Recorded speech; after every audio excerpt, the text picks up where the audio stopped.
1985 সালের 11ই মে যে ইতিহাস সৃষ্টি করেছিল চাঁপাইনবাবগঞ্জবাসী, শুধু চাঁপাইনবাবগঞ্জবাসী নয়, পুরো বাংলাদেশ এবং সমগ্র পৃথিবী এই কোরআন দিবসের শহীদদের যেমন শ্রদ্ধা ভরে স্মরণ করে, একই সঙ্গে চাঁপাইনবাবগঞ্জের বীর জনতাকে শ্রদ্ধা ভরে স্মরণ করে।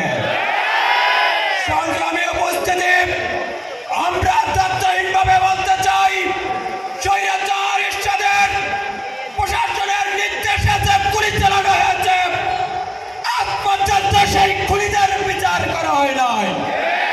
24 পরবর্তী বাংলাদেশে দ্রুত সময়ের মধ্যে ওয়াহিদুজ্জামান মোল্লা সহ সকল খুনিদের গ্রেপ্তার করে দৃষ্টান্তমূলক শাস্তি দিতে হবে।